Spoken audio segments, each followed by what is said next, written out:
got to be an explanation. Whoever snuck into my house on April Fool's Day, he changed things. That's the only way to explain it. It's the only way to explain what's happened. The others that are missing. Bieber and Gomez.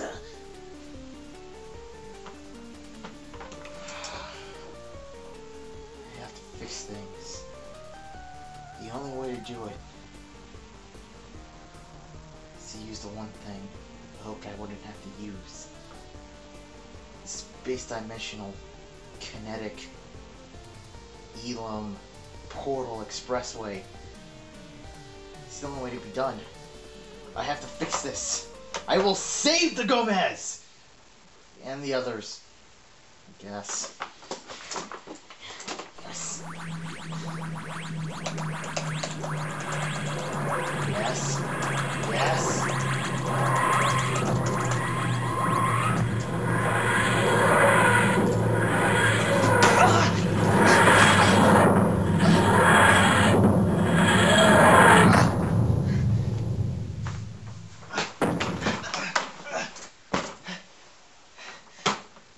Did I do it? Did I do it? I must have fixed everything. Everything's gotta be better now.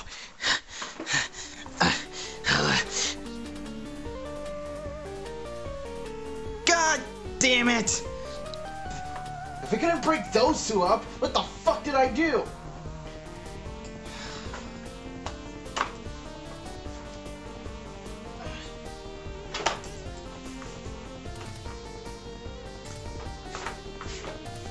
What's all this then?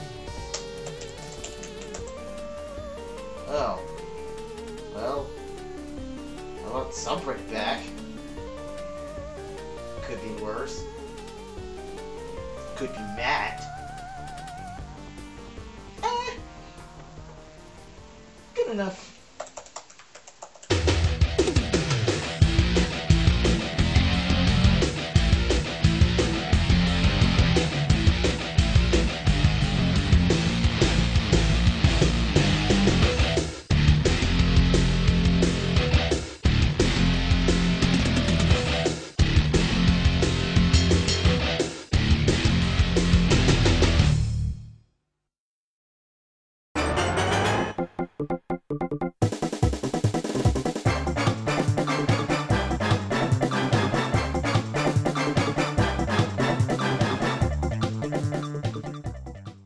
Hello to all the out there in the internet video world. Even though this isn't video and this is audio, I don't care. Welcome to the Dark Match, making my not-so-triumphant return after a slight hiatus. I am the one and only Subrick, here in the fat. With me is one Christopher Says. Yep, hello. One Duos Angel. Hello. And I'm Mr. War Machine. And today, I am reading what Iron Sheik is tweeting today. Ahem. Osama bin Laden, I happy you die. If I saw you, I'd kill you myself, you motherfucker gay piece of garbage. God damn it, Sheik. Just let it go. Oh, the Iron Sheik. Making entertainment out of declining mental states since 2001. I think he's ahead of the curve, personally. Well, at least he's funny when he does it. Yeah. And as usual on these Dark Match episodes that some people seem to find entertaining, we shall be talking about the ever-ongoings of World Wrestling. Oh, wait, I can't say it. They're not wrestling anymore. WWE. God damn it. Well, it could be worse. I could call them the action soap opera. Oh, yeah, WASE. WWE. No, just WAS. WASE, World Action Soap Opera Entertainment. But yeah, to kick off the action in the soap opera in Portland, Oregon, Lawler is the first person to come out, basically saying that fucking thank God this feud with Cole is over, and I had a plan. I brought out Bret Hart because I knew that you were going to try to get away from my redemption and you kissing my foot. So everyone welcome Bret Hart. Woo! Yep. Bret Hart comes around and he says, you know, I've had my differences with Lawler, but I've respect for him. I have zero respect for Cole, and he's about to go into something else when "The Truth Shall Set You Free" rings out in the arena. And might I add, that was an absolutely perfect segue between what Bret was going to say and what Truth and Truth's music, because I think he said like something, and another thing I have to say is that, and then "The Truth Shall Set You Free," and it fit perfectly. Pretty much opens. What music? They still don't have music for him. That's driving me nuts. I think they're gonna stay that way because, like, I don't think Ron Killings knows how to do dark. They want him to do his own theme, but like everything you're writing sounds kind of happy. It would need to be a violent gangster rap song. Well, I don't know if I you don't can know do about that. violent, Hmm. but because you have to account for the fact that there are small children in the audience, and I think if you gave R-Truth free reign to do a rap, there would be a lot of bleeps involved. Speaking of children in the audience and free reign, R-Truth comes around and he says, "Oh, I can't believe my eyes. It's 90-time WWE champion Hitman Hart. Hitman Hart." He's like, "Oh, how many title matches have you had? What, like 1,000 or something? I've had diddly squat." and all the rapping and all the dancing that I've done has got me nowhere. So like, to give an example, let me look for little Jimmy and let me borrow your aviator glasses. He's like, will I get over with the crowd if I just do this? Puts Bret Hart's glasses on the kid, and he says, fuck that, takes them off. The look on that kid's face was good.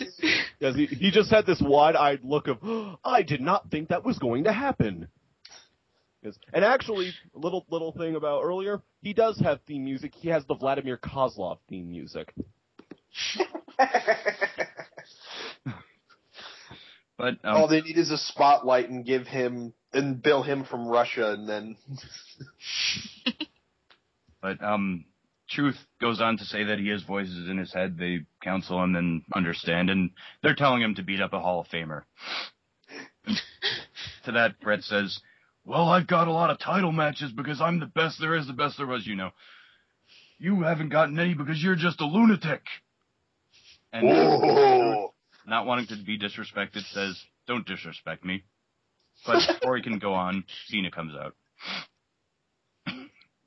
Selling. So, yeah, because he limps his way to the ring and grabs a microphone. He tells, but first, Truth kind of hightails it from the ring. He says, he tells Truth to stay and come back to the ring. Cena says it's about time he and Truth have a little talk. Cena is up because of Over the Limit, where he got his ass fucking handed to him. And he talks about how excited he is that Bret's back. So they shake hands, Bret congratulates him, blah, blah, blah, blah, blah. Cena says his hands have been full with The Miz lately, but he can't figure out when Truth went crazy. I can probably tell you, but, whatever. If you've been paying It was a good line. It's pretty fairly pinpointed a couple of weeks ago, but who knows if they remember that. Let's just say cigarettes were involved. Anyways, where's the Ultimate Warrior when you need him? But yeah, R-Truth. So Cena asks him what's up. Well, all right then. Cena says they used to be cool, and Truth says Cena knows nothing about cool. Well, he says used to a rooster from Brewster, to which Cena just turns away from him towards the camera and cracks like a very conspicuous grin. He didn't see that coming. No. Yeah, that was that send for the never mind. Let's move on. Yeah, and Cena and Truth keep going back and forth. And then Truth starts saying that Bret and Cena are the same, propaganda tools to make people feel good. Well, I can't. necessarily disagree with Yeah. that. He's right on a technical point, yeah. Truth says he doesn't care about the people or how they feel. No! And I thought you were joking the last few weeks. He says it's all about him, and he won't feel right until he gets a WWE title shot. There's a way to do that, Truth, and you've blown it multiple times. But let's move on. Cena says it's about time to knock some sense into Truth, and then, bing bong, GM rings in, and he has something to say. Someone else can take that. Well, Matthews takes the stand because really, who wants to hear Cole do it anymore? It's a novelty when someone else does it. The crowd didn't really give a shit, though. The GM says Truth won't be getting a shot, but he will be in a match with CM Punk versus Bray and John Cena. And with special ref Bret Hart. The GM will be paying close attention to the match, which I don't recall paying off. Opening segment, fairly good. Yeah. Definitely helped by the talents of R-Truth as a heel. Yeah, he's a way better heel than he is a face. Yeah, I love how when when the crowd starts doing the what chants, he'll just look around all bug-eyed and he's like, "Why are you doing this? Why?" Yeah, he's very entertaining. I do hope that he's supposed to be funny though. Well, yeah, I agree with Subrick in the sense that he definitely knows how to respond to the crowd and react to them. He's made the what chants somewhat relevant again. Yeah. Because he uses them in an actually good manner, which benefits the character. Yeah, not since Big Evil Undertaker did. Has there been any kind of response to it, but Vince. But nonetheless, we go from there to a backstage segment with Kane and Big Show, musing over Nexus. Well, arguing over Nexus, what the hell they're going to do about him. But they're leaning on a Ferrari, and of course that's one of Del Rio's cars as Rodriguez starts going up to them and yelling at them in Spanish. Before he can do anything, basically Big Show just he's like, "Fuck you," shoves him to the floor. And Del Rio comes around and starts yelling at them. Del Rio starts yelling at them in Spanish, and that's pretty much the end of the segment. They leave. Del Rio and Ricardo, they're grouped together conciliatory, and we go to commercial. Yeah, it was an okay segment. I mean, I don't really see the point in having Alberto Del Rio feud with Big Show and Kane, especially with Del Rio being on Raw now, and they're both on SmackDown. But whatever. No, actually, Kane is on Raw. It's just that on Raw. Okay. They needed to find a way to break them up. No, right. Oh, right. Well, we'll get to that. Yeah. They do. Right now. That's the night. Showing why the tag team titles don't really matter anymore. David Otunga and Michael McGillicuddy versus the Big Show Kane. This was an okay match. I mean, Big Show and Kane, they're old as fuck for wrestling years, but they can still go. Yeah. And Big Show knows what he's doing in there. Kane, I guess, is somewhat competent. I've said it before, I'll say it again. David Otunga and Mike McGillicuddy aren't that horrendous. I mean, they could be worse. Otunga's getting better. It's just I wonder if a lot of the reaction to him wasn't his kind of character, because his character was pretty infuriating of the whole hubris of going from a celebrity and going into wrestling, which usually it doesn't happen in that order, but it doesn't really happen the other way around either. But well, I mean, you can't really say he was a celebrity. It's more like the person he was porking was a celebrity. But if you hate Otunga, you'll love this match because most of it is just him getting fucked over by Kane and Show. How fucking irrelevant has the Nexus become in the less than a year since they got together? Again. Yeah, they went from one of the more entertaining angles of 2010 to, look, it's those guys. I mean, they lost a fuckload of steam when Danielson got fired, but they they pretty much, like, the stopgap for me when you would pretty much realize that nothing matters was when they lost at SummerSlam, because they should have had that win. If they were going to go over Cena and, like, have him join the group, it was incongruent and screwy and stuff like that. They should have won at SummerSlam. Yeah, they should have. And that kind of started marking the downfall, because they didn't really want them to beat Cena, but they didn't know how to take Cena out of the match. So they were just like, well, fuck it. They'll just lose. You know. Yeah, plus getting their asses kicked by Cena and his assorted groupies on a weekly basis didn't exactly help. Yeah. But either way, the finish pretty much happens.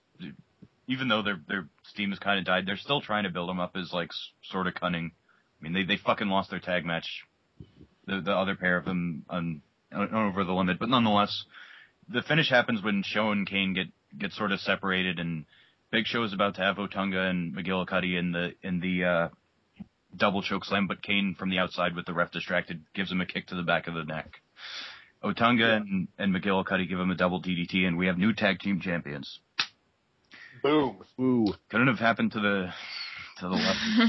Yes. Yeah, And this is the sound of everyone not giving a shit. Yeah. Mm. I mean, you know, it wasn't a terrible match. I mean, it was just kind of head scratching. Like, you know, of the two guys to put the belts on, you chose Otunga and McGillicuddy. Yeah, and the way you chose to finish it was a double DDT and not a fucking McGillicutter. The class of these guys, or the lack thereof, rather. But and then we go from pointless to what the fuck am I watching with the ever wonderful Barack Obama capital punishment ad. No. Let's talk about that better. If anybody here who is watching this did not watch Over the Limit, the deal with this is the announcers say, hey everybody, capital punishment is happening next month in Washington, D.C. I wonder what the president would think about it. They then fade out that 70s show style to a dream sequence of Barack Obama at a press conference with spliced in footage of reporters asking him about WWE. And it's so poorly put together. Yeah, basically like a third-rate kind of SNL type thing, and considering how shit SNL is these days, it's saying a bad load. Without getting too off topic, SNL has its moments. But let's move on. We go from, well, there's actually a promo with Randy Orton signing copies of That's What I Am at Walmart, and can we get into why that's all fucked up for a second? Well, not really, but the more I see Orton as like a full-blown fucking face, like the more amusing it is to me. Like, he's not doing any of that crazy stuff anymore. He still punts people in the head, though. Well, only if they're heels, sir. But, you know, fucking once he receives the updated emotional chip, you know, we'll see how he turns out. But I mean, with the split jump, I mean, he's like fucking Data now. He has emotions. He finally achieved them. You know. He finally got the firmware update he needed. I like New Orton. He's now Bortentron 5001 version 3.9. Hey, I make no qualms about it. I fucking love Orton, but I mean, he's boring. More on this. When he talks, he's boring. He puts on great matches. He used to be a great talker, though. Remember when he was the Legend Killer? We are talking about Raw. But yeah, he was a much better talker then. More on that when we talk about SmackDown. But the next segment is another backstage thing with Scott Stanford and Kane and Show. Show pretty much takes the reins of this promo. He does a really kind of affected, kind of pissed off voice, and as he punches the wall beside him and says, "Oh, we're going to do something about the Nexus," and they're about to leave when Del Rio's car, driven by Rodriguez, apparently runs Big Show over in the leg, and he's like, and the EMTs are trying to help him, and he's screaming for everyone to give him room to breathe, and Kane and Show are split up. The thing about this segment, though, is that it was so obviously fake and that Big Show did not get hit with the car, because when they're running after Del Rio slaps him, the camera's all shaky and it's like a technical difficulty kind of thing. Well, and then you hear a screech and Did you expect him to actually get hit by the fucking car? I mean, Austin got hit by the car. Well, still, I mean... Honestly, better that they do the whole, not showing it at all than, I don't know, risk really fucking up the stunt, doing it incredibly poorly. Yeah, plus 12-year-olds who watch and drive cars could copy it. Yeah, you have a point. It could have been, like when Bret Hart got hit by the Gail Kim impersonator. This is the worst day of Bret Hart's life. Oh yeah. Next match. Unfortunately, shameful. Oh, actually, I do want to say one thing about this segment. It dragged. They dragged that segment out way too long. It was too long before the commercial. It was too long after they came back from commercial. It was stupid. They shouldn't have had it that long. Yeah, they recapped it directly after, didn't they? Yeah. It wasn't even a recap. Don't like when it was actually more footage.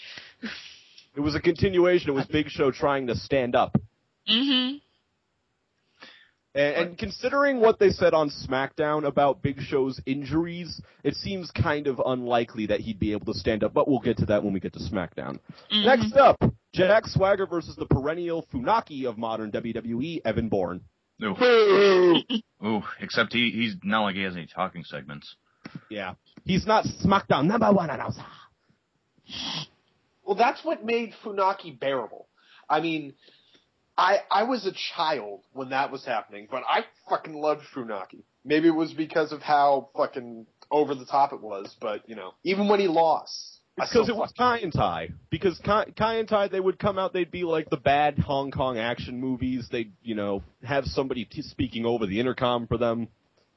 But yeah, this match, like any other Evan Bourne match, was nothing. It was 2-3 minutes. It was Evan Bourne getting his running knee and some other spot, and Swagger doing his Vader splash and a bunch of other stuff. He ends up winning with a gut wrench powerbomb, but not to be outdone, Evan Bourne sort of like blindsides and kicks him after the match and gets a pop from the crowd. Yeah, it was pretty cool. This could be Swagger's next feud, because they're not going to ever do anything with Evan Bourne. He isn't even really on Superstars. Oh, and by the way, it looks like they're not really firing off Swagger's face turn. I think he's back to being a heel. I don't even think he was going to be a face, because all he did was he walked away from Michael Cole. And you do anything bad, you could be fucking Vicky Guerrero, and you could walk away from Michael Cole while he's talking to you, and you'd get a big fucking reaction. Yeah, that's true. But I was also going to suggest maybe that was Evan Bourne's face turn, but it's like, oh, fuck it, we hate Swagger. We'll cheer Bourne for doing that. Did I say face turn? I mean, at least Swagger still, he didn't revert back. For whatever this segment was, at least he didn't revert back to world champion Swagger. He could have, gotten kicked in the face, and then he look at Evan Bourne, and he has his, I don't feel anything. I am the love child of Viper Randy Orton and 2008 Chris Jericho. But, we go from there to a pre-commercial backstage thing where Michael Cole is sullenly walking along backstage, and yeah, his look is overdone. It's the kind of thing that, it's the very satisfying thing you get post-feud. And they might as well have played the end credits music from the Incredible Hulk show over this. I was just about to say that. I do not have a frame of reference for that, so unfortunately. I'm sure you've heard it. Yeah, and then the cream of the crop of the segment, the only good thing Eve Torres has been worth for in the last year and a half. Michael Cole goes over to shake her hand. Beth Phoenix lifts up Eve's boot.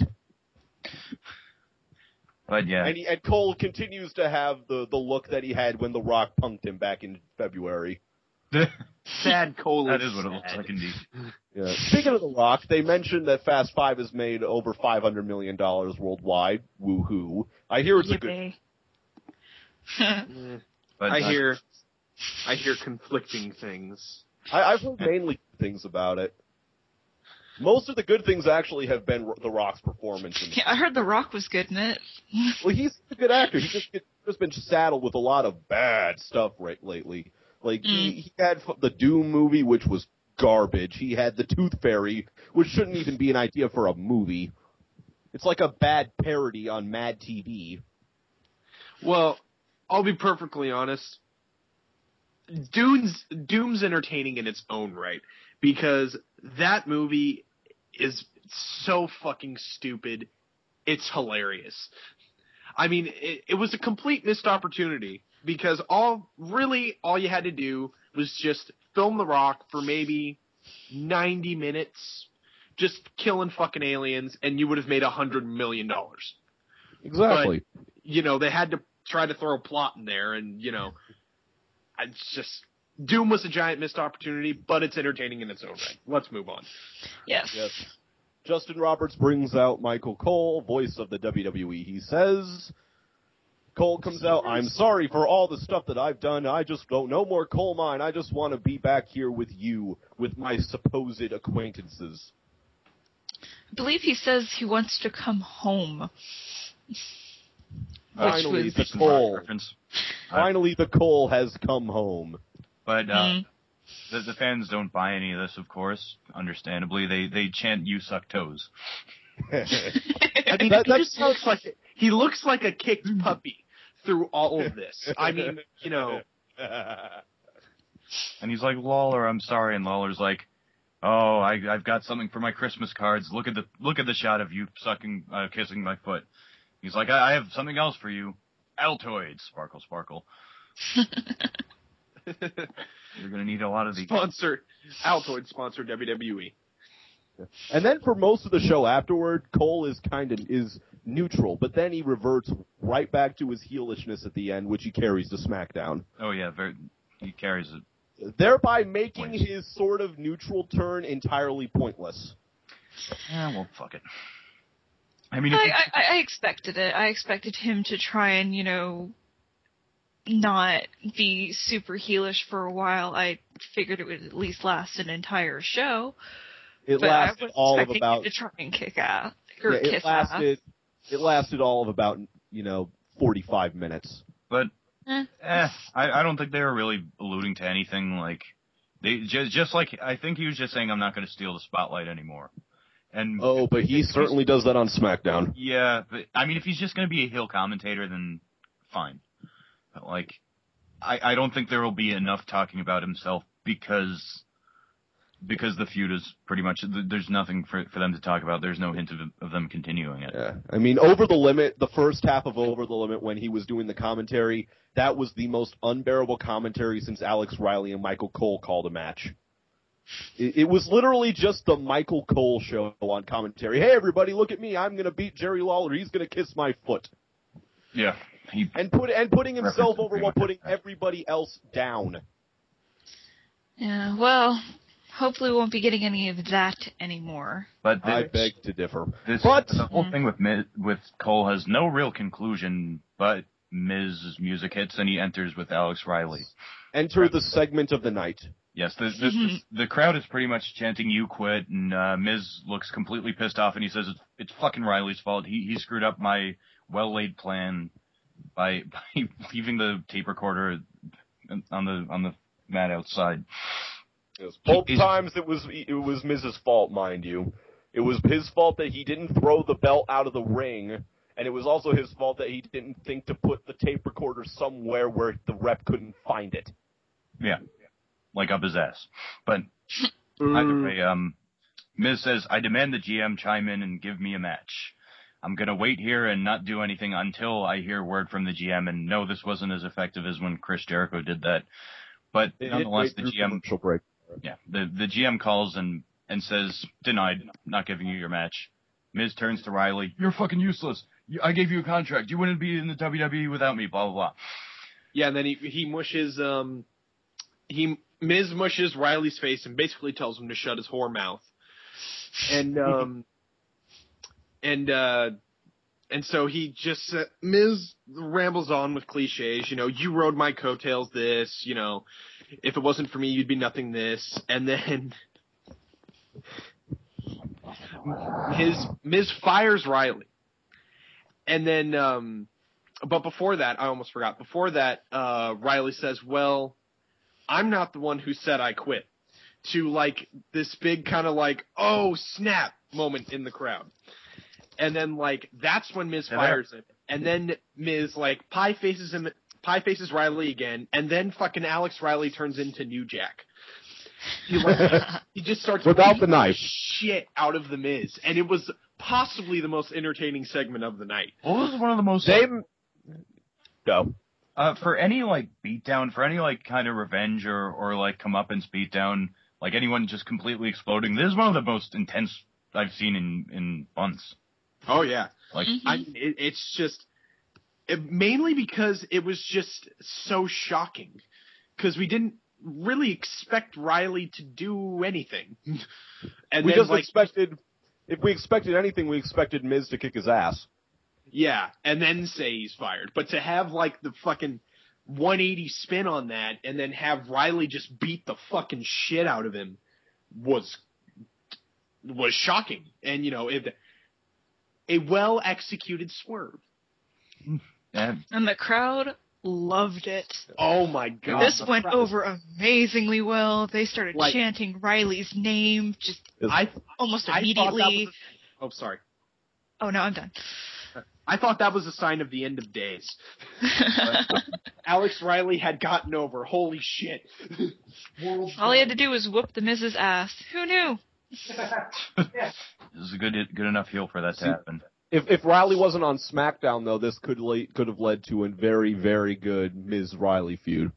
Well, who said that's not going to happen anyways? I mean, that's never exactly stopped WWE before. Well, the brand extension actually still kind of goes to the people that are below the upper mid-card. So someone like Alex Riley, you probably aren't going to see on Raw anytime soon, unless he's like a lumberjack or something. Sad thing about it is, unless they had planned to have him open SmackDown in the hopes that the crowd will cheer him for doing what he did to Miz, I don't think we're going to see Riley on SmackDown for another few weeks. Because I don't think they planned anything for him. Well, they've come up with something. Yeah, they have something planned for him. They have perpetual superstars for him. Nonetheless, notably about this beatdown is that it ends with Miz running and pretty much punting Miz in the skull. Yeah, it was... I mean, he ripped Miz's shirt clean off of him. He, threw him over the announce table. And Miz sold this like he was being fucking murdered. I mean, he really put Riley over well. Oh, yeah. But, next thing after the commercial is a 8-woman Divas tag match. Oh, no. Bella Twins, excited for them. Maurice, excited for her. Melina, excited for him. Versus Gail Kim. Guess she's not going to do anything. Eve Torres, oh, fuck. Kelly, damn it. And Beth Phoenix, guess she's not going to do anything. The segment that made the internet wrestling community explode. Oh, yeah. Funny thing is, I forgot that we're going to have to talk about it. But, not much of a match at all. Yeah. It's just... they get in the ring, and I think, two people get in the ring, and I'm not even sure who, and then Karma's... So we all assume... one of the fellas. Yeah, whatever. So we assume that Karma's going down there to kill some bitches. Not the case. Karma heads down there, and, they all start kind of circling around her, and they're getting close to the ropes, just in case they need to make a fast escape. And, what I was thinking when I first saw this was, oh shit, it's about to be Beth Phoenix versus Karma. This is going to be awesome. And then Karma's arms start shaking. She drops to her knees and starts crying. Yeah. I honestly... Time for backstory. Apparently, through what I've heard, and I don't know if this is confirmed or not, so I may be completely wrong, but apparently we're going to have some baby Kongs coming into the world. And this was their hack-eyed way of writing Karma off TV. to dissect this a little, my heart sank when that happened, because obviously the possibility that Kong was pregnant had not even crossed our minds in any way, shape, or form. Like, we thought that, like, Vince had said, like, I want to take this in a new direction, and just, like, within a week's notice said, like, okay, I want you to cry, and more on this later. But, like, with this, she'll be back. She won't be back for months. I don't, like, whether they're gonna continue with it. She is gonna address it on Raw this Monday. I think it's kind of gonna be a shoot. Like, not like a TNA, but, like, she's just gonna say, like, oh, I've got something, I've got a lot of responsibility coming along, and I can't act this way. Who knows? That may be reversed when she comes back. But, and even if you had a knee-jerk reaction to this, you have to admit she did a amazing job crying. Like, it was very good. Like, it was very convincing. I mean, if they do anything with this, like, with her breaking down and crying in a circle of very attractive women, I wouldn't be surprised at this point because of how well she handled it. I mean, if it would have turned out to be like, you could totally tell she wasn't actually crying, they probably wouldn't do anything with it. But I could see them going somewhere with this. Like, she has some sort of, like, an inferiority complex to... It's certainly how I... Sorry. No, go ahead. It is how it comes off, actually, because you get the feeling, if you're like me and you overthink everything, because of the way all the divas were surrounding her, you can almost get the feeling that she's maybe started having, like, flashbacks to when she was younger, just all the pretty popular girls surrounding her, teasing her. Mm-hmm. It's kind of like that scene from Halloween 4, where all the girls are surrounding the child actress and saying, Alex's uncle is the boogeyman, and stuff like that, and she breaks down crying. Mm-hmm. Yeah, she was good in those movies. They were able to create sympathy for her in the beginning. But and then she got naked in the remake. Yeah. Now I'm going to go see this. Okay. But yeah, it was Go ahead. The worst thing about this whole segment is that they go to commercial, and when they come back, they recap it, and that's it. It just ends on her crying. They didn't go anywhere. I appreciate that they're going to have her say something on Raw. Why didn't they do it this week? Why not come back from commercial and then have her explain? What the hell? It just felt like they told her to go out there and do that, but were like, oh shit, we forgot to do a follow-up. Karma, come back here. Just they didn't know exactly where even the writing team didn't know exactly where they were going with it, just because they needed a quick solution. I mean, word from the reports is that it pretty much she just continued to weep, and the divas all 8 of them eventually left in sort of pity, I guess. She stayed there, and then she just walked out herself. Mm. Like, just silent. Sounds like a very anticlimactic ending to see live. Yeah. Well, good it wasn't on TV, and they just left it up in the air. But after moving on, does anyone else have anything to say about this? I do, actually. I mean, not really, no. Go ahead, I was going Subrick. to say was that I've seen a lot of people on forums, on the Spoonie forums, and on other assorted wrestling sites that are saying that this is going to bury Kong. This is going to bury Karma into oblivion, and when she comes back, nobody's going to fucking take her seriously. That's what I thought when this first happened, but looking at it later, this adds a new dimension to the character, because why is she crying? Because he already knew beforehand that the Karma character had some kind of odd psychological problem. There was the bipolar laughing episodes after she killed bitches dead. Mm.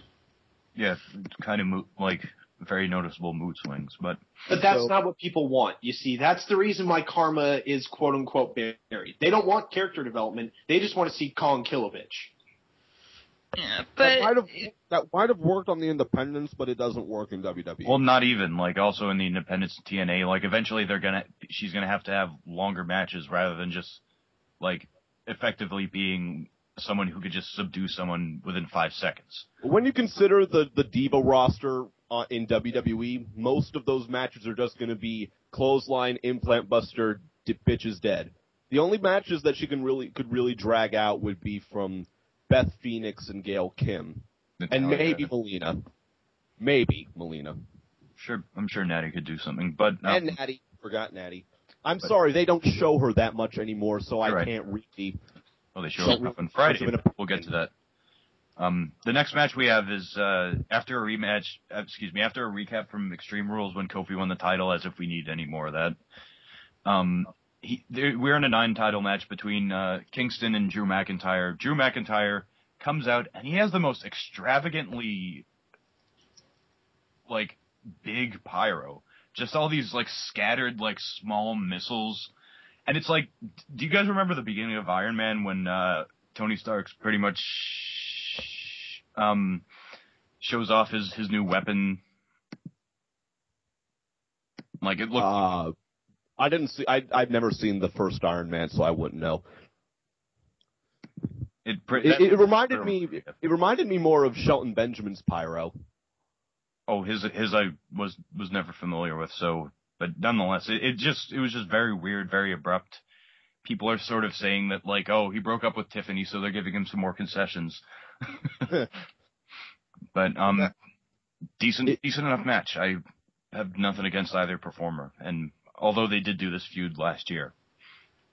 Yeah, I think on the pyro thingy, though, I think that a lot of the wrestlers in WWE, they have pyro that isn't necessary. Kofi's pyro is not necessary. Drew's pyro is not necessary. It's like back when TNA just moved into the Impact Zone and everybody had fucking pyro. The announcers had pyro. And also, oh yeah. Actually do kind of distantly regret that, but either way, this match is not only good because of the performers, but in psychology also. Drew was going for Kofi's leg throughout the entire thing, and it was essentially detrimental to him doing the Trouble in Paradise, where he attempted to do it, but he ended up falling on the bad leg.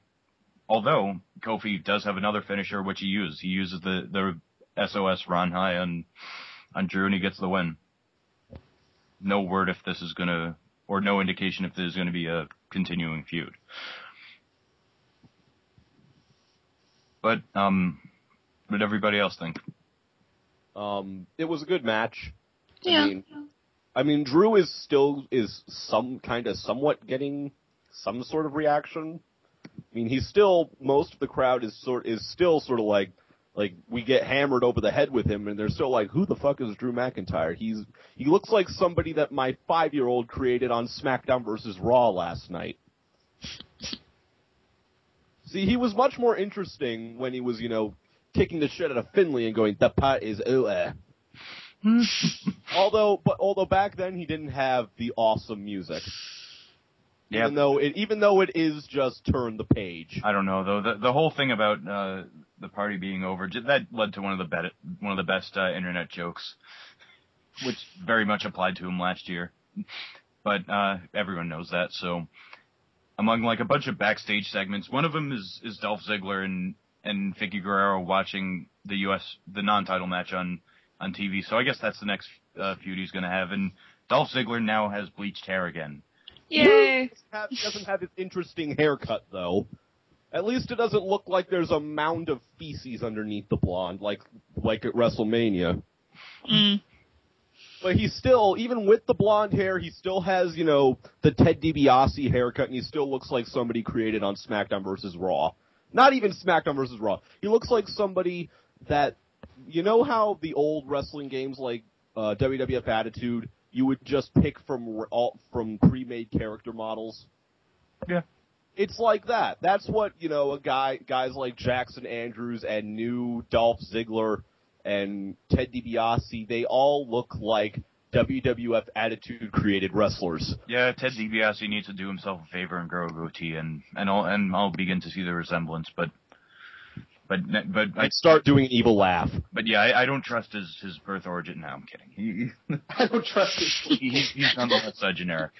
another backstage segment involves CM Punk with the Nexus celebrating their tag title win, and CM Punk says, "Watch what I'm going to do," as he goes for the main event. Another backstage segment has Scott Stanford being interviewed by Del Rio. I mean, other way around. Scott Stanford interviewing Del Rio and Ricardo and.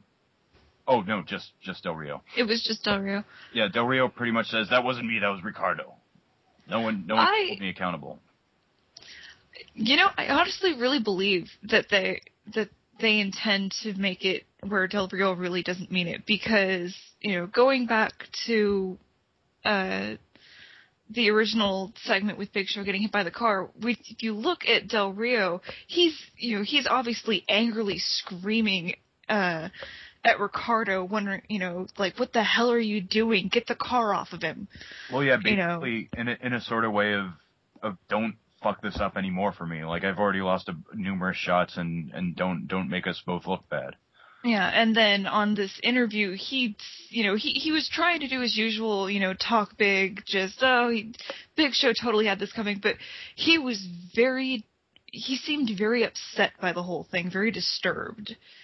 It is believable that they're going with, you know, Ricardo was acting on his own. Mm-hmm. Okay, I mean, I hope to see him in ring. Like, people speak pretty well of him as Chimera, and apparently he's also wrestling in FCW. I've yet to see many of the matches. I also still haven't seen the matches he's had on NXT Season 4, but yeah, and hopefully something will come of it. We'll see. Yeah, we go from there to Lawler talking about Randy Savage's passing, and he introduces a very, very well done montage. Which go ahead. Go. Oh no. Continue saying what you were going to say. Huh. Oh well, it basically has like a very solemn version of Pomp and Circumstance, moves into like the more brassy, like celebratory version, and then they go into Coldplay's The Scientist over like a great montage of his spots, his matches, his promos, like a very, very fair tribute. But actually, in terms of them using Coldplay's The Scientist, and specifically like the first few lyrics, it almost seems like a sort of Vince McMahon saying, "I wanted to reconcile with you," or like it was, or I could never reconcile with you. Mm-hmm. Yeah, well, regardless of the symbolism, I think we can all agree, and we all have agreed on this, that the video team, the people who are making these video packages, they have stepped it up immensely the last couple of years. Yeah. Yeah, they, like, I think all of us have started to notice how good it's been since the video packages at WrestleMania, mainly the Miz's, where he was looking at all the monitors of past champions, and he's like, "I'm better than all of you." Oh, that was fucking awesome. Yeah. Like, I don't even want to take away from this one, but like, they really outdid themselves. But yeah. Adam has his work cut out for him. Yep. Anyone else have anything to say about this? I was looking at a Camel Clutch blog a couple of days after it was aired, and for those who don't know, Camel Clutch blog is a site that's run by Eric Gargiulo. He used to be the commentator for CZW, and he put out a piece that said that WWE didn't do enough in paying tribute to Randy Savage. He thinks that WWE should have started the show with a 10-bell salute and should have basically made it a Randy Savage tribute show, like they did with Eddie Guerrero and Owen Hart and Chris Benoit. Really? Yeah.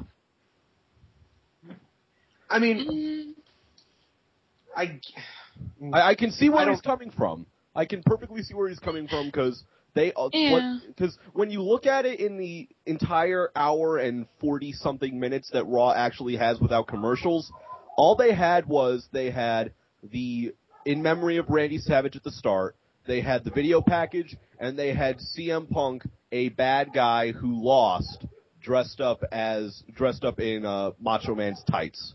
Well, I don't think that was their choice as much as it was Punk's choice. Yeah, well, even still, when you think about how much more WWE themselves could have done to pay tribute to one of their best, and he is legitimately one of their best.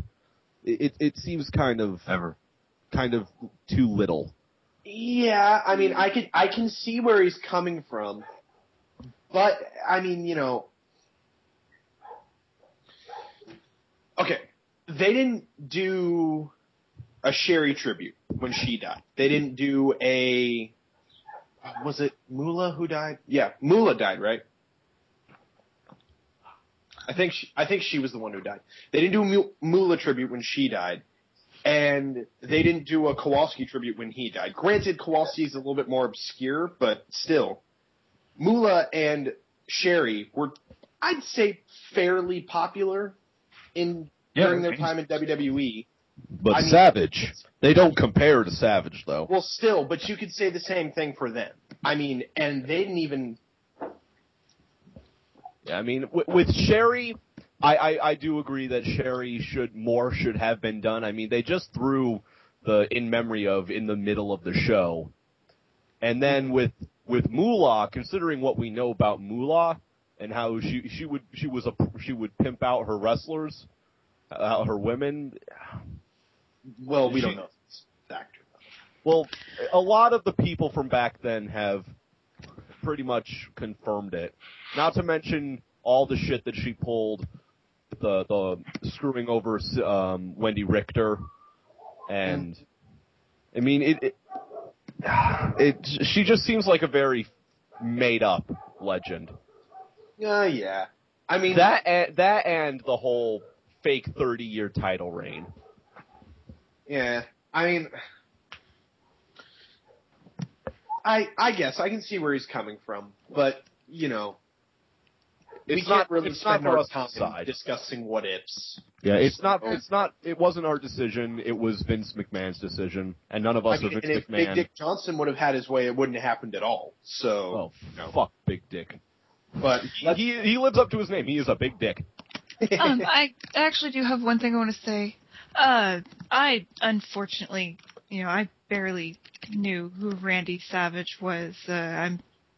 He's, before my time, and I've only recently gotten into wrestling. Watching the video package really sank in for me just how big he was. Just all the clips, the footage. It really did carry the weight of, wrestling just lost someone huge, and I've missed out. Mm-hmm. So that's how I felt. Like I knew who Randy Savage was, and I've seen a couple of his matches previously before he died, but I never really got to see Randy Savage. And I felt like I missed out. And in terms of the package itself, it's a beautiful, beautiful video. Oh yes. And the one criticism I've seen about it mostly though, because there are people that are putting criticisms on the video. They're saying that it's an amazing video, but they're saying that they put too little of his WCW stuff in there. Well, that's ultimately it's a trivial issue if it is for them. Yeah, it is. I mean, but he was as good in WCW as he was in the WWF. And from what I saw out of that video, they only had one, I think, 3-second clip of him talking when he was in WCW. But I think they made up for it by showing one. They had two clips of him in WCW, but one of them was kind of ambiguous about it. It was him kind of in the NWO black and white Macho Man stuff, and then they had the one of him talking. Yeah, and I think they made up for it, though, by putting some of his WCW stuff on the WWE YouTube channel. They put his win over Kevin Nash for the WCW title, which thankfully they didn't acknowledge that he lost the title the next night to Hogan. Yeah. They did mention his feud with Hulk Hogan. Yeah, they did. They also didn't mention that he constantly lost to Hogan. But they might as well not. But still, Hogan should have been a man. Be a man. That's the rap song. Yeah, the WWE has pretty much made no bones about the fact that they don't give a shit about TNA, and they're featuring Hulk Hogan in everything short of the opening montage that they have for every show. They still mention Ric Flair and they still mention Hulk Hogan. I mean, they The most I think they've done to counteract something involving TNA was when they told the wrestlers that they couldn't do the chops anymore because the fans would woo. Yeah, I mean that's fake because I see people do chops every now and again. Like, I mean, it's definitely. I don't think it's as like penalty worthy as say a headshot with a chair, but you know, I can imagine some people being like, "We told you not to do that," you know. But we are massively, massively off topic, and this is like 5 different counters to the tangent counter. So, so after the Savage package, we get CM Punk in his pink trunks, his Macho Man trunks, versus the Kozlov music laden R-Truth versus Rey Mysterio and Superman. yeah. Otherwise known to mortals, his alter ego is called John Cena. it was a good match. Yeah. It was a really good match. Yeah. It was another. It was a good main event, and it was. Cap off. It had, you know, we can go over the match, but there was one thing I want to talk about immediately, and it was at the end when Ray pinned. I think it was R-Truth, if I remember correctly. It was Cena pinning Punk. No, no. Cena didn't get the pin. It was the finish was basically and to build this up, sorry, gotta kind of divert it, but throughout the match, CM Punk was pretty much teasing Bret Hart as a ref. Like he did like a I believe a side Russian leg sweep, which was a mainstay of Bret Hart's, and did it very knowingly, grinning and looking at Bret Hart as he did it. He teased the sharpshooter at one point, which unfortunately never happened. But yeah, and after a near fall, Punk said to Bret, "Where'd you learn to count? Canada?" It was it was pretty awesome. but it was the closest we're going to get to a Bret Hart versus CM Punk feud. Oh no, that would be disastrous. But well, not now. I'm not talking about like have Bret Hart feud with CM Punk now, but you know, in our dreams. Yeah, in our. The only way it could work is if it was they did it sort of like how they did Punk versus Ricky Steamboat in Ring of Honor, where Bret Hart looks at Punk and he's like, "You're not a very good person. You could be a great person. You could change for the better." And Punk's like, "Fuck you, old man." But then as time goes on, he's like, "No, you're kind of right." But also the thing is, like, if for any match situation, like Steamboat can still go, and Bret actually had a can't. stroke. As proven, Steamboat has still got it. But nonetheless, like as we spoke about before, the finish came when Punk was sort of teasing around, and Bret locked him in the sharpshooter himself, with Ray giving him a leg drop, which was a nice spot, and Ray got the 1, 2, 3. There is 2 things we have to talk about.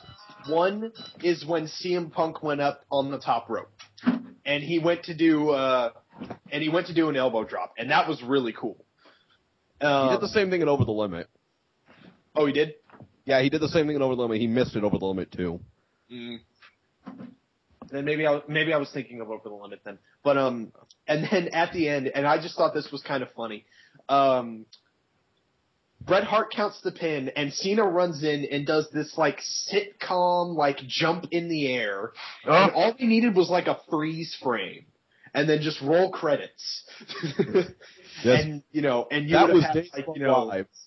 yeah, like roll the clapping audio track, and then and you've got like the ending to like a sitcom or something. And I thought that was pretty funny. Yes, good on you, John Cena, for selling your injuries that you got last night at Over the Limit. Come on. You so good. He was kind of selling. I will give him. He jumped 5 feet in the air. Okay, I will give him the benefits that he was in a match, and I imagine he was running off of adrenaline at this point. I don't, Well, see, I wouldn't give him that, like, and this might be cutting Cena a bit too much slack, but fact of the matter is, like, Vince pretty much lays out his role clearly that, like, you don't usually have to sell, you are Superman, you are the person that always has to be okay, despite vulnerability being a very good quality for a face. And he's so used to it that, like, eventually it's like, yeah, I don't even really have to try. And with every single show on the road, every single live show, every single pay-per-view, I don't think he's tried for years because he doesn't necessarily have to. It's yeah. I think what's part of the problem is that when you had the boring invincible hero characters long ago, like Hulk Hogan, at least Hulk Hogan, he was capable of making it look like the other guy had a chance to beat him. If you look at his feud with Paul Orndorff and his feud with Randy Savage, he looked like he was down and out a lot of the time. With John Cena, he just sort of rubs off every little thing that happened. Like a couple of weeks ago when he got pounded in the back with the lead pipe, he shrugged that off in about 5 seconds. Yeah, I know. There are things that I kind of rolled my eyes at that. Like I would care, but like I just see this every week, so it's kind of. It's gotten to a point where it's one of those things where we're just going to have to accept it and move on. We're going to have to accept that John Cena is the literal equivalent of God mode on a video game. Yeah. He's sold death before. He's been hit by a car. He's been put into a car that was set on fire. The only time I'm really They so retcon that shit. I mean, that was maybe the most egregious example of a retcon in wrestling. I mean, if you thought Triple H getting crushed like a beer can inside of a car was bad, holy shit. Honestly, though, like, the only problem I really have is when shit happens like Elimination Chamber, where he's slated to win to get a title shot at WrestleMania, and he doesn't fucking do shit until the end. Yeah. Like, where it just doesn't seem like he's earned anything. That's the only thing that I have a problem with. Yeah, because that bugged the shit out of me, too. Like, he'll get his ass kicked for 99% of the match. Like, you have a 30-minute match. He gets his ass kicked for 29 minutes and 30 seconds. No. Last 30 seconds, he busts out the 5 moves, punches, no-sell, F-U, STFU, It was not even that, though. Like, most of, like, in the Elimination Chamber and the participants, like, most of the people, like Orton and Punk and the rest of them had played a much greater part and a much more entertaining part, and Cena just fucking hung back and maybe, like, sold one move and then did the AA to Punk and got the win. But yeah, at least we should move. Like, we'd be here all night if we. I'll say one last thing on this. At least with Randy Orton, as much as Randy Orton is boring on the mic, at least he does something in his matches. Yeah. No issue. But now on to a small little mention of superstars, because I don't think a lot of us. Well, firstly, none of us watch. No, we have a guy for that now. Yeah, we've got a show for that. It's not needed. I'll just make the small little claim that everybody knows about. Armando Estrada came back. Woohoo! He came back with no personality. Boo-hoo. Okay, Yeah, and that takes us to SmackDown. Equally as good, if not better than Raw.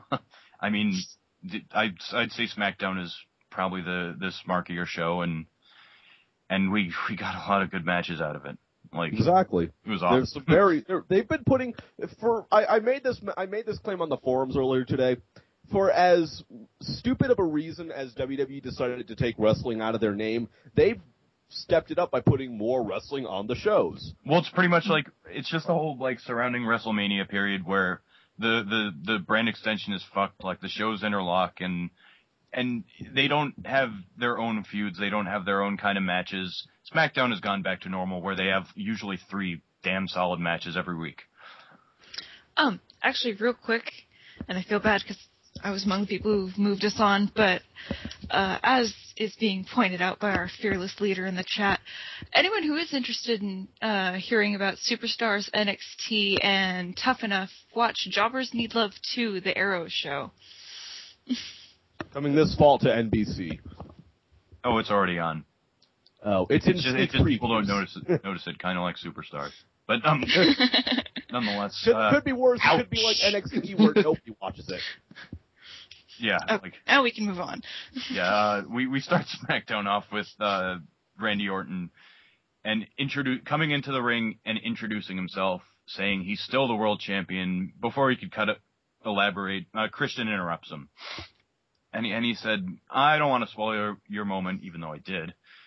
But the match I had, one of the greatest of my career, and I wouldn't you, Randy. I would disagree with that. It was because of you, Randy. Thank you, Randy. And that, Randy, you deserve to be world champion, Randy. No. The internet wrestling community says no on that claim. Well, the internet wrestling community can sometimes be wrong. But, that's just my opinion. He's like, but come on, help a brother out. A guy can ask for another shot, can he? Christian asks for another shot, and Sheamus basically comes into the ring to interrupt that, saying, like, what claim do you have for another shot at the championship? Like, I won mine within, 3 months of debuting on Raw. It took you 17 years. The writing's on the wall. I need to get my shot. And then Mark Henry comes out because everybody wanted Mark Henry to get involved. And then he's like, I'm the world's strongest man. I can do bad shit to you. Blah, blah, blah. Nobody cares because it's Mark fucking Henry. I actually thought, the sort of burn that he gave him was pretty decent for their rating. Like, he basically said, he's like, hey, your friend Edge is on a retirement golf course, and we've got an extra tee for you. Fair enough. Like, I thought that was decent. Yes. Then Teddy Long comes out, and he says, to keep the peace, feeling deja vu, blah, blah, blah, agrees with Sheamus that Christian already had a shot, asks the audience if Christian should get another title shot, answer with big pop. And then he makes a triple threat match for tonight, Sheamus versus Mark Henry versus Christian. That will be the main event. Good segment. It seems like WWE is absolutely in love with the segments where, they have all the main contenders come out. I want the title shot. No, I want the title shot. No, I want the title shot. GM comes out. Okay, you all could get the title shot if you win this match tonight in this very ring. Well, it seems a lot more concise than the other, the number 2 federation by a wide margin, because there's not other in-jokes and references and things that they want the crowd to acknowledge within the I want my title match argument. But again, don't want to bog that down. Our next match is one of the good ones of the night: Sin Cara versus Chavo Guerrero, in a match that, although shorter, may have actually been better than the one at the pay-per-view, if only for the finish. But this one felt a little bit more like the WWE style, just because they did some rest holds in there. Still worked. We saw Chavo do, of all things, a DDE. He did an Elijah Express. It was fun to watch. And then they did the flipping stuff, and it was very good. I love the fact that they have the blue lighting, just because it makes it look different. You see, this is where we're going to have to disagree, because I was talking about this during when we were in the chat during Over the Limit. I think that honestly gives away who's going to win the match. I mean, granted, it's Chavo, so I mean you can pretty much already guess who's going to win, but I feel it takes away any drama and tension from the match if you have the blue and gold Sin Cara lighting clearly showing that he's going over. But yeah, for the short term at least, they're going to try and get Sin Cara over as much as possible, because there's really no point in bringing in somebody and building them up for a couple of months and then just bringing them in and slapping him across the face a couple of times. To Chavo. Oh, yeah. I mean, I understand that. I'm not saying have Sin Cara lose. I'm just saying take away the blue lighting and add a little bit more drama to the match. I actually have to agree, because, when you were talking about it during Over the Limit, I wasn't thinking of it too much, but probably because you had brought it up then, when I saw the match start and I realized that they had the lights on, I knew. Mm-hmm. And it did kind of take away some of my interest. But again, I would have been surprised if Chavo had gotten it. Now, what they could do, if they want to keep their lights, is have him lose with them on at least once. Yeah, because then it'll add a little bit more of, okay, now, because now it doesn't matter. Now it's kind of null and void. I mean, maybe that's kind of what they want to avoid, which I can understand that. But, if he has him on during his matches where he wins, and then he doesn't have him off, that kind of is just like, okay, well, clearly he's going to win, or the match is going to be a no contest or something. But, you know, in the end, I don't really care all that much. I mean, you know, because as long as he puts on good matches, it doesn't really matter. But to be perfectly honest, when you have a match with Daniel Bryan Danielson, and you kind of have Sin Cara's "this guy's a fucking jobber" lights on, you know. Yeah.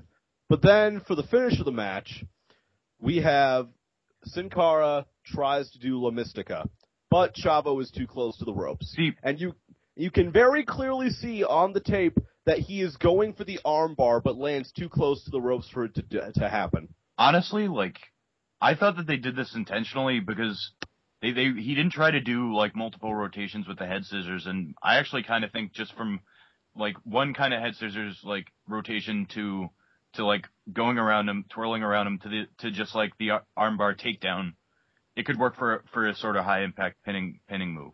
Like, I think it worked, despite, like, it looked a little bit awkward because he didn't go for the submission, but that's because I was expecting him to. Yeah. Thought it was a decent enough finish, though. Among that, he also did his head scissors. He did handspring back elbow. He did an Asai moonsault. Never got to see him do that before, and yeah, it was very nice. I mean, there were some very because all of Sin Cara's matches so far, aside from the tag match he had with Cena, they've all been very non-WWE style. Like, they've been very anti-WWE style, because his matches with Primo on the house shows, his match with Daniel Bryan, his match with Tyson Kidd, was it? Yeah, it was Tyson Kidd. They were all very lucha style, and very, it was like watching an independent match in a WWE ring.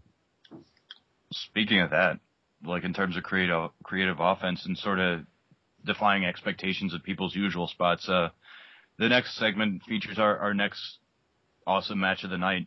Cody makes his way to the ring and basically says, like, oh, you're all ugly here in Washington, bag these people, give them the bags, and I'm a hero for exposing everyone's disfigurement. And then our hometown boy, Daniel Bryan Danielson, hits the ring. And shit just got real. Yeah, the crowd puts him the hell over. Understandably so. And we have another great match that like I said, Daniel Bryan hit a lot of spots, as did Cody, that basically weren't like their usual sort of stuff. Like, example one being that Danielson always goes for that spot where he runs up the turnbuckles and does a backflip. Well, that was very integral where he tried to do that, but Cody immediately followed up with his flying chuck kick, and it was a very good way of incorporating that. Another thing, Danielson was going to go for a surfboard, but instead he basically just lifted both of Cody's exposed knees and dropped him. It looked like a really brutal one.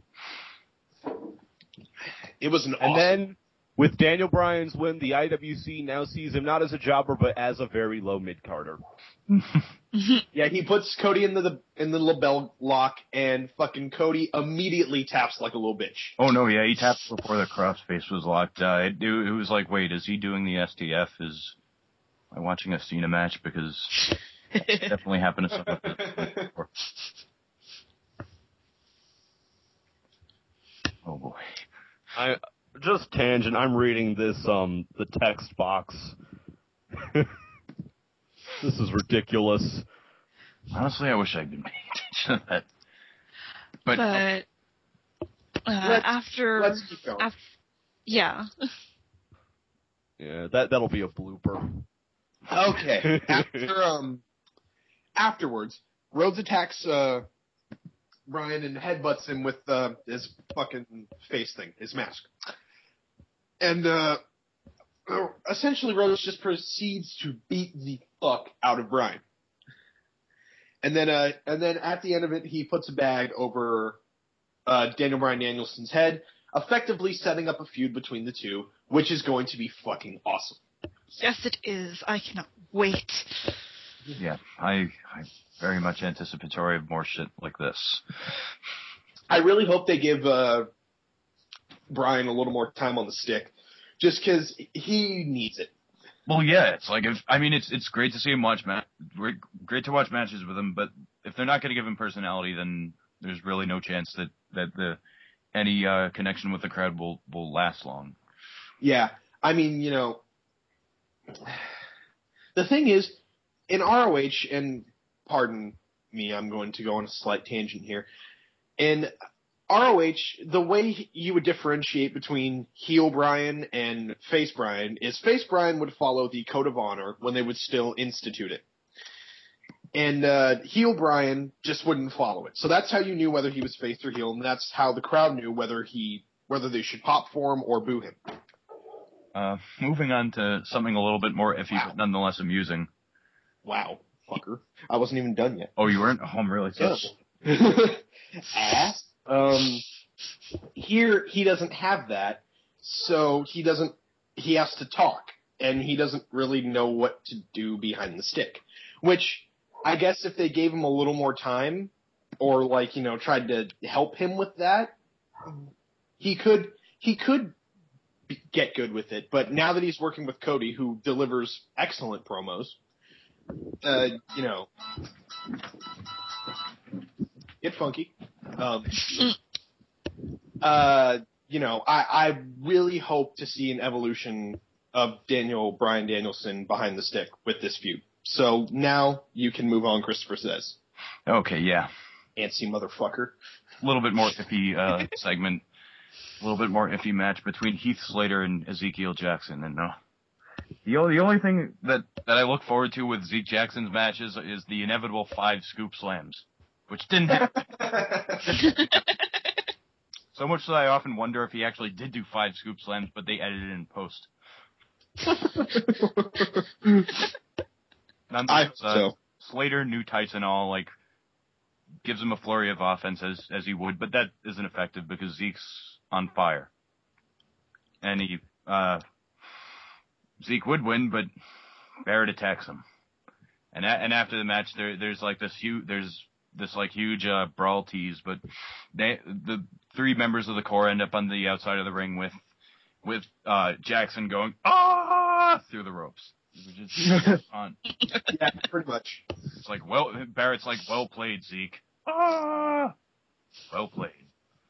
I have to admit, it was quite eloquently spoken. Yeah. Never heard someone say anything like that since this. And then up we have Matt Stryker and Christian gives a very entertaining little promo about how he was always the last for everything. He was last to hit puberty. He was last to get picked on the baseball team, but in the end, he always prevailed. Oh yeah, go on. I actually had to pause when I was watching this.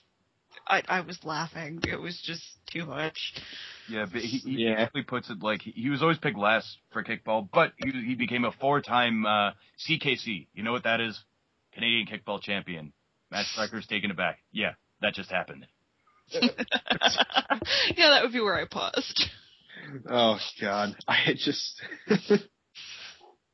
don't really know what to say to that. I do. More of his promos need to be like this one. Yeah. Yeah, that's the good thing about the older guys, is that they're the only guys that they have confidence in to just say what they want to say in promos, and it's certainly better than, the younger guys where they're obviously reading off of cue cards off screen. So, moving on. So no one knows where we were. Great. We were at the Monsters Brawl. Oh, yeah. Okay.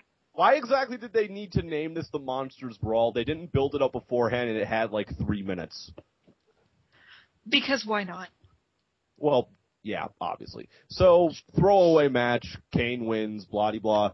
Jinder Mahal, I didn't watch SmackDown last week. Did they even build up who Jinder Mahal is and where he came from? All they're doing with him is that he's... Oh, actually, I'm being...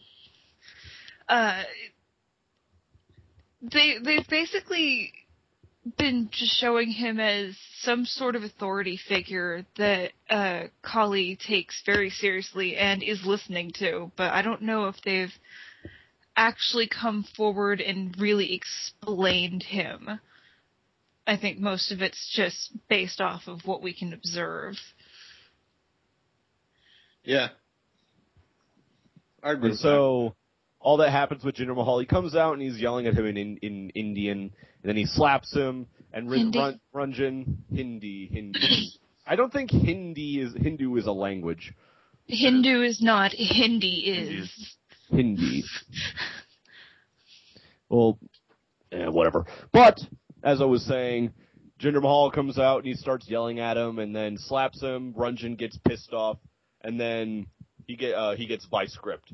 And the logic behind that move doesn't really make sense, because if you were to take a guy like Kali and actually have him squeeze somebody's head, especially somebody the size of Ranjan Singh, it would be like in the scene in Friday the 13th Part 7 where Jason takes the black kid and he squeezes his head until his eyes pop out.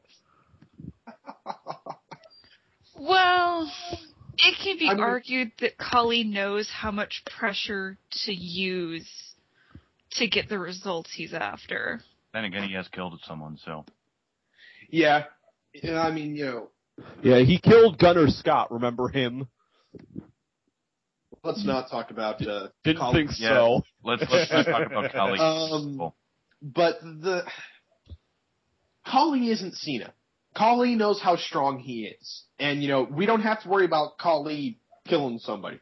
Or, well, not anymore. I mean, I think... Anyway. Fuck it, let's just move on. Yeah, not worth it. Let's move on. We get a Raw recap, because we can't go without one SmackDown without a Raw recap, right? Yeah, I don't begrudge in this one, but I kind of want to gloss over this next segment because it's useless. Oh, yeah. I actually skipped this, because I watched this earlier today because I didn't watch it on Friday. I skipped over this segment, the Booker T and Michael Cole thing. Yeah, it's basically I did not want to watch it. Just Booker in the ring just to fill time, which could have been dedicated to one of the matches, one of the earlier matches, maybe the main event. But he again, Booker finds another way to piss me off. Yeah, he's just a dick to Cole. He says, you kissed Jerry Lawler's feet. Here's some Altoids, blah blah blah. We move on to a pretty good backstage promo with Matt Striker and Sheamus. But before we go into that, once again, Booker states the fucking obvious and tells us what we already know. Thanks, Book. Your insight was so needed. Yeah, well. Let's move the fuck on. Yeah, Sheamus basically says, it's over my head how Christian managed to win the title after 17 years of not being able to do it, and fuck, Mark Henry has been with the company since the Clinton administration, and nothing's good has come of his being here, so. Jesus fucking Sheamus opening up both barrels, what the fuck? Yeah. God damn, man, going straight for the jugular, I see. But, he is, and he goes back to the old well of saying, it took me 3 months, to win the WWE title, and I haven't won the title since. At least you won it again. But, after that, we're treated to another, not a long match, but nonetheless it is a real treat, because hopefully it hits the potential for more. We have a match between Alicia Fox and Tamina against, AJ Lee and Caitlyn. Yes. Caitlyn makes an appearance. That's At not least the important one. Fucking AJ makes an appearance. And they're matched by Natalya. I know what the sad thing is? Caitlyn has more appearances than Johnny Curtis, who has had 0. Yeah. And he won the fight. No, he was in a dark match. Brodus Clay seems to have disappeared as well. He was actually in a dark match. I forgot whether it was last week or this week, but it may have been just on this past SmackDown, but that's all he gets. And as AJ and Caitlyn are going to the ring, they have this little picture-in-picture segment, one of those very sparing, SmackDown makes sparing use of it, where Natalya says aren't you glad you're on SmackDown? Caitlyn says, I hate Alicia and Tamina because they have too many A's in their name. Is that what she said? Fuck? Yeah, that's what she said. Oh, God. And If we he's- obsess over every stupid thing that Caitlyn says, we'll be here all day. Caitlyn is just, she's a vacuum of stupidity. Nah, she was just trying to be quirky, I think. Which didn't work. She came off as a total idiot. I've met high school chicks that are smarter than her. No, but believe me, I think she was trying to acknowledge that there's no real reason they're facing him, and so she just picks one. Like that's all it was. It was a very self-knowingly stupid joke. But either way, AJ says, "Oh, I'm excited to be here, and I'm equally as excited that you're managing us, Natalia." They go to the ring, and it's, again, short match, usual Divas kind of thing. But AJ does a flying head scissors, among other things. She has elbows, and Caitlyn does nothing. Yeah. Caitlyn gets pinned. That's what Caitlyn does. Pretty much. Yeah, and she also gets to take an axe kick, which I feel sorry for her in that regard. Yeah.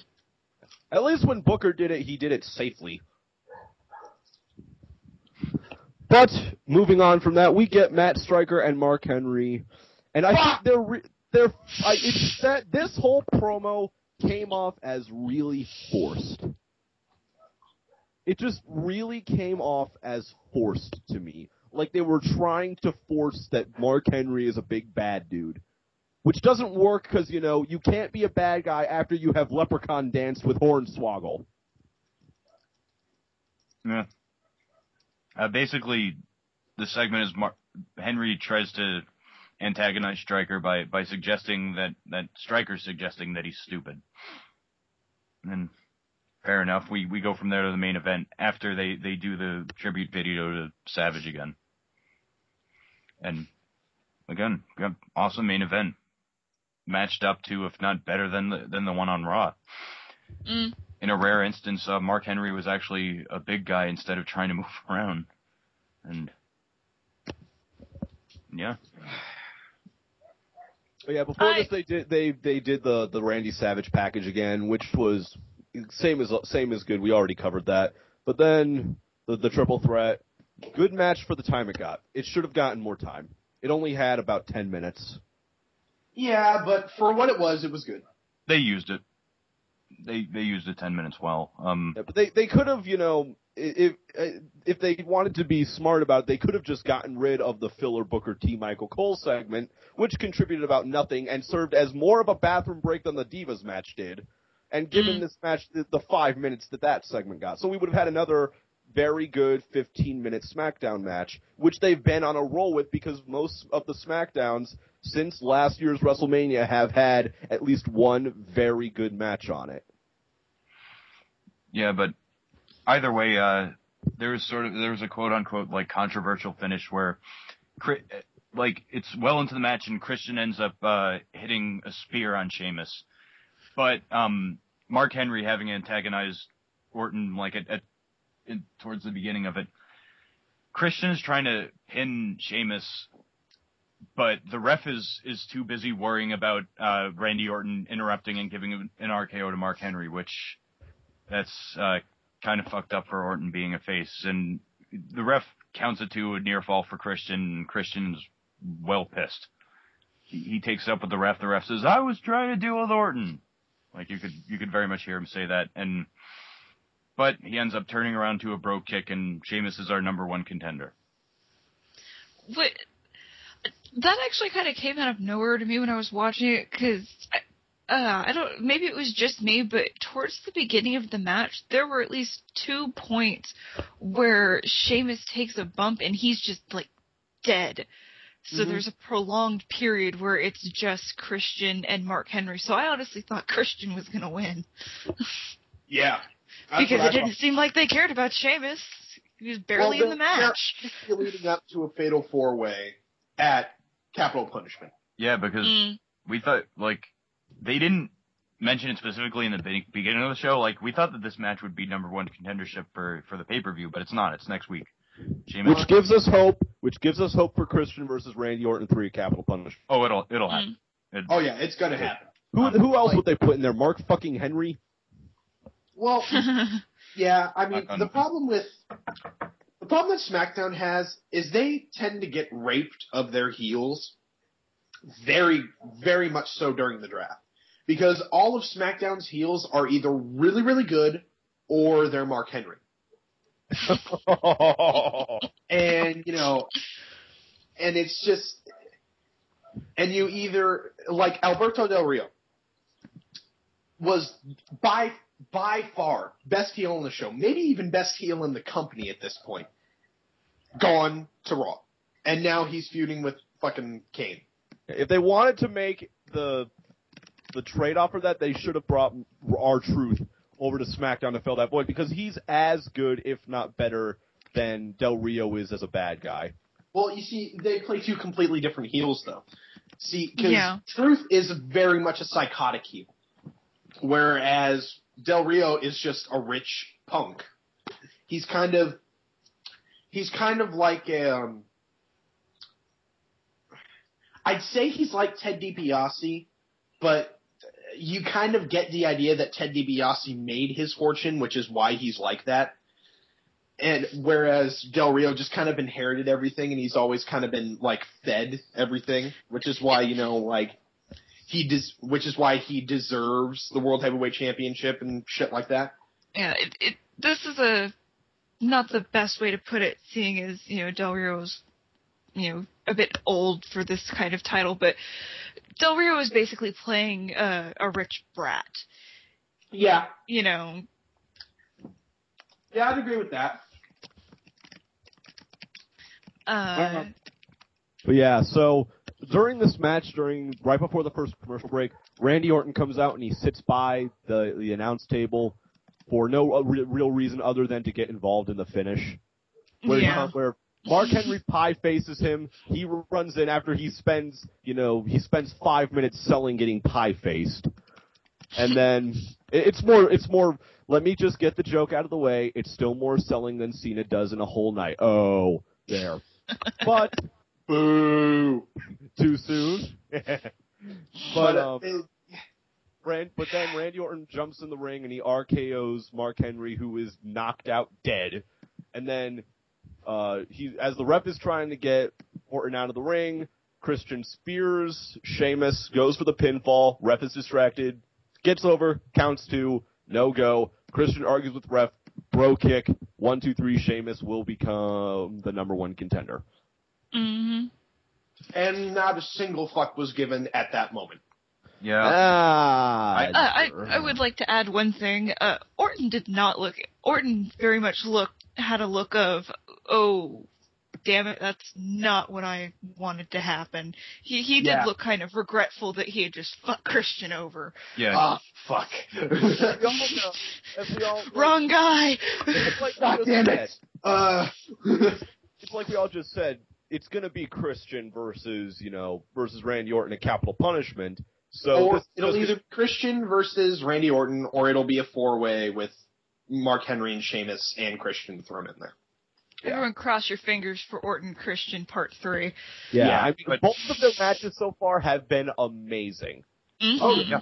So which after the complete insanity that happened in the aftermath of everyone learning that Orton won the belt, it's considering that I changed my position on that, because when I heard about it, I was one of those people like, fuck WWE, fuck them forever. But then after actually watching the match, and then watching the match at Over the Limit, I'm like, this was a smart decision. It might not have been the best way to do it, but it was still, putting these two together was very good.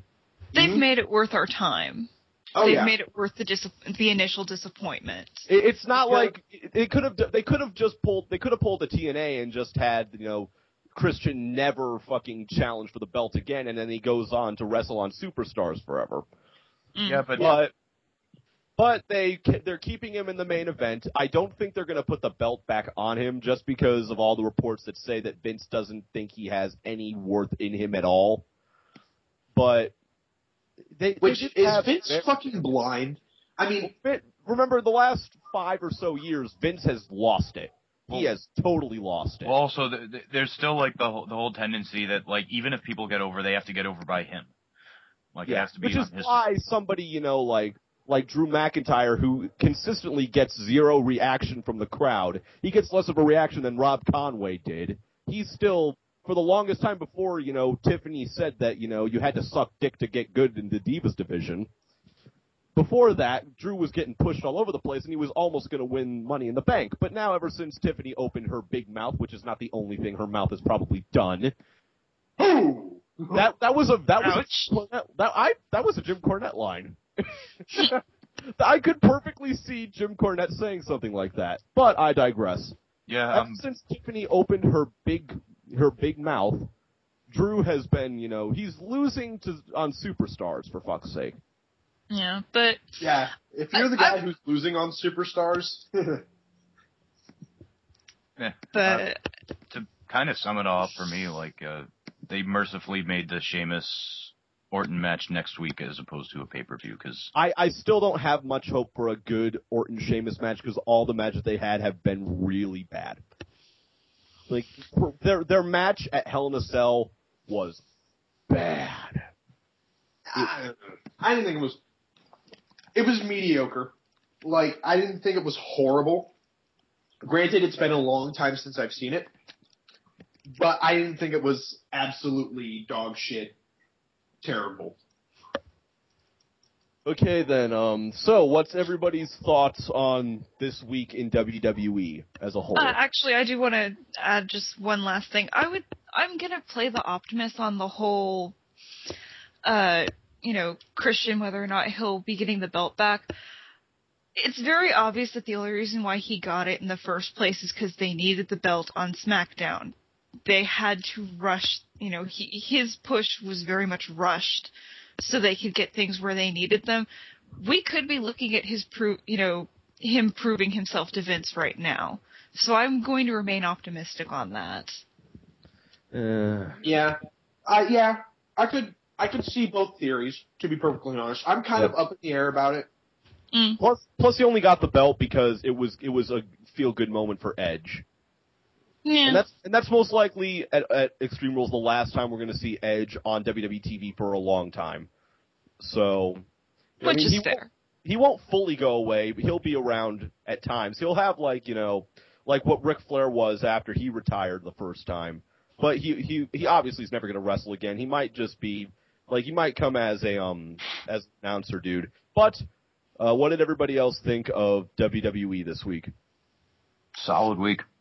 This was a really good week. Yeah, I mean, it could have been a lot worse. Yeah, there was the assorted bullshit in there, like the capital punishment stuff and the finish to Over the Limit and some of the stuff on Raw. But SmackDown was very good overall. Raw was good for the most part. Raw was worth it just for Alex Riley whooping Mrs. Ass. That made all of the whole night. They could have brought back fucking Katie Vick as Eric Bischoff's fucking surrogate. And if they had that A-Rise segment on there, everyone would still watch that whole goddamn show. I thought it was a great week. And, you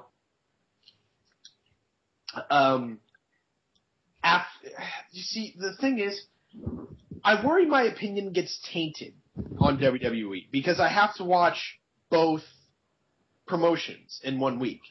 And the other promotion sucks major ass. And I worry my opinion is tainted on WWE because I have to watch TNA. But all in all, this was a solid week, solid matches. There wasn't really too many stinkers on the card. Even the Divas matches were good. Some of the segments I could have done without, like the, oh, you suck toe, Cole, ha ha ha. Don't you mean Diva match? The what? Oh, don't you mean Diva match? Oh, well, yeah, Diva match. The Karma crying segment and the Diva match. Oh. It was a decent week all around. Yep. Either way, that has been the dark match, and we'll move on once again to our usual segment. What gets more screen time than Jay Lethal? And for my contribution, I will say that AJ gets more screen time than Jay Lethal. Hope the relationship had no hard feelings when they broke up. Oh. Well played, sir. Well played. Karma's tears get more screen time than Jay Lethal. Just gonna take all the obvious ones, huh?